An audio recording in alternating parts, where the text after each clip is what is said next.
Hi there. I just wanted to talk a little bit today about trauma and how it affects us and how it stops us from um, becoming our reaching our full potential and fully embodying our spirit.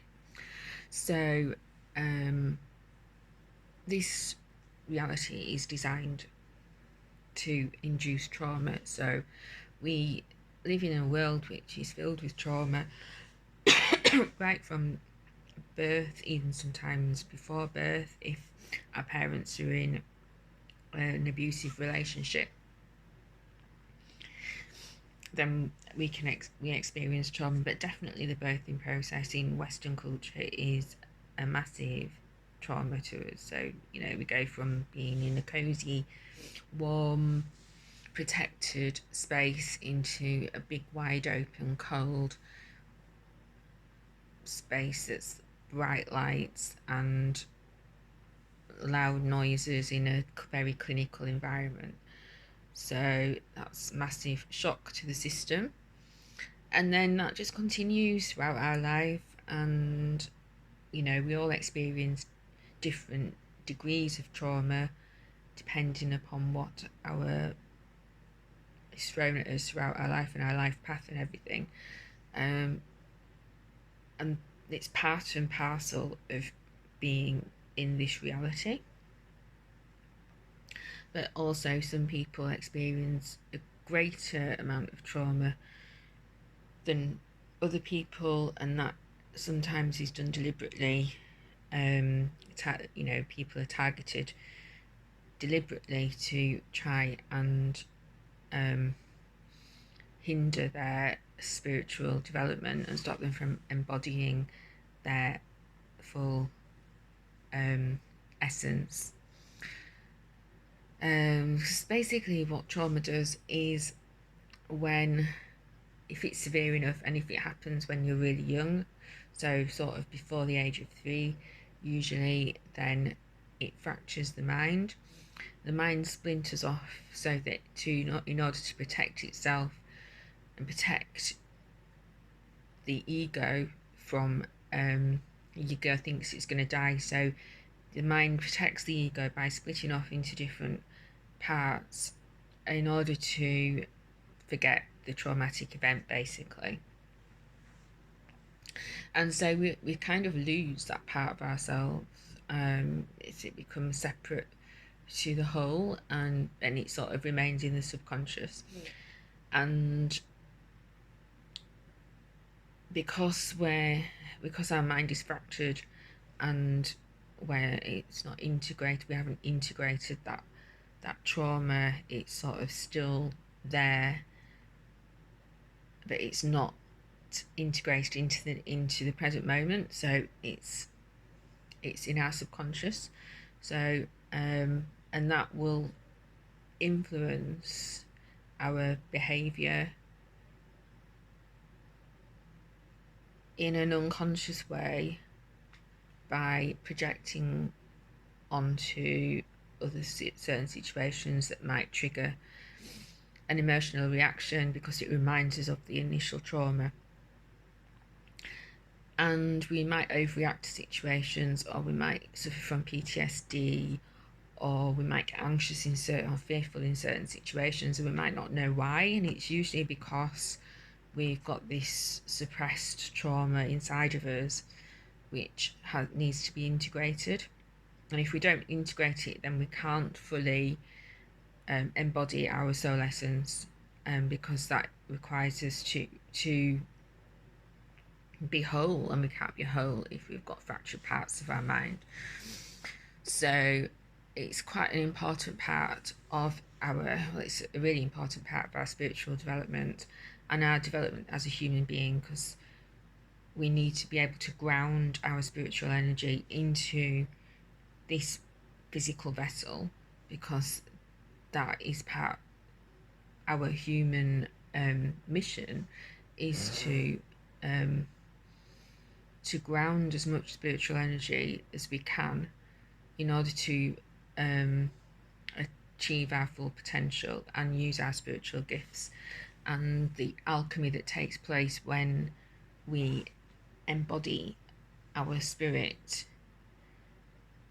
then transforms the human potential into something really quite amazing and superhuman, completely superhuman compared to what we actually think that we're capable of now at the moment anyway. So but it's not only just from this lifetime that the trauma can manifest or be suppressed, it can be from previous lifetimes. So for example, I always had this fear of death, and as a nurse I was petrified of caring for anybody who was dying, particularly children, and I'm a children's nurse, and so I would avoid it like the plague. And then I was in a situation when I worked as a community nurse where I had to look after children who were dying. And the first time that happened, I admit that I didn't do a very good job really, and so I was just really frightened and I didn't know what to do or to say to them. And then the second time I cared for a child who was dying, that something just sort of clicked inside, and I suddenly understood what I could do for them, and what the importance of that transition period from from death into the next realm, and how important a role that is to be able to sort of be alongside them and to sort of help them on their way, sort of thing. So then I got a job at a children's hospice, and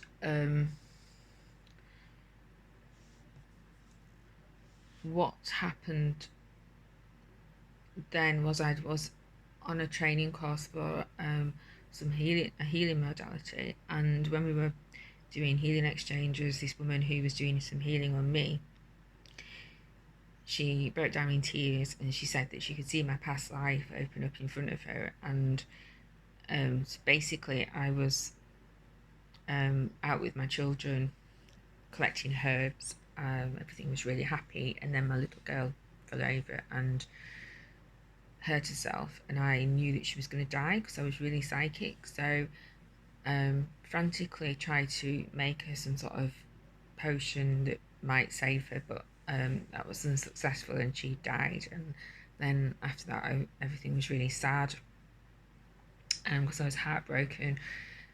And it suddenly occurred to me that that was why I had been so fearful of death in this lifetime, and also that by facing my fear of death, I was able to transmute, I was not only able to integrate that fear and that trauma from my past life, but I was also able to transform it into something completely the opposite, in that I was able to then help other people who were in a similar situation, because I completely understood and empathized and had compassion for them. And once I'd got past that fear and the trauma that I experienced myself, then it completely transformed my understanding of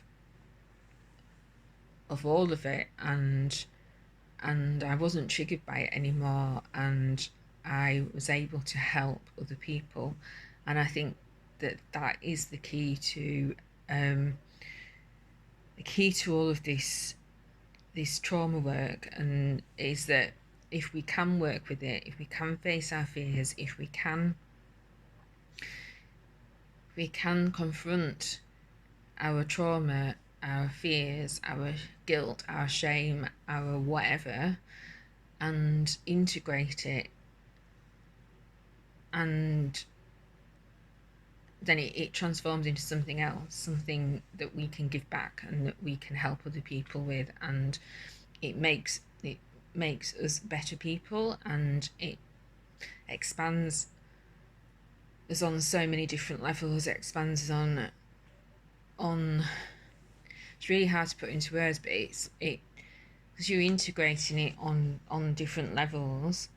So you're integrating it through the heart, and that's where the spiritual energy comes in. So you're integrating it through the heart, but then you're integrating it into the mental, emotional,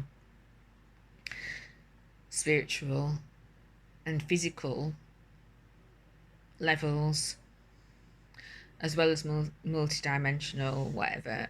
And it's sort of, you can feel yourself expanding, and you feel your heart expanding, and you can feel I don't even think of the right word to use, but it's kind of like that inner knowing, that inner sort of wisdom that you gain from life experiences, and it just completely expands your energy.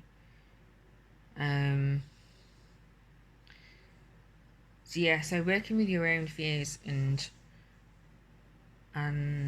trauma is really important, and your own shadow, in order to sort of be able to carry more light in your own physical vessel. And once you've integrated it, then more light comes in. And then you become like a beacon for others.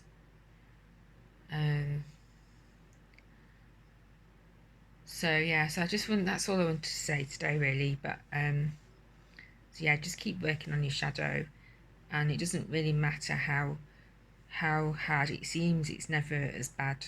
In reality, the reality of it is never as bad as what you think it's going to be. The trauma, our minds, our egos, make it into such a huge deal because it's trying to protect us, because that's what the ego is made to do. But because it happened usually when we were either very young or in a past life where it's not affecting us now in this lifetime, or if it was when we were a young child, then it may have seemed a big deal at that time, but in reality, as an adult, it probably wouldn't be such a big deal, and it's actually preventing us from reaching our full potential and from moving forward with our lives. So when you confront it, it's never as bad as what you think it's going to be, honestly. So again, I'm going to leave it there and stop rabbiting on, and I hope you enjoy the rest of your day. Okay, bye for now.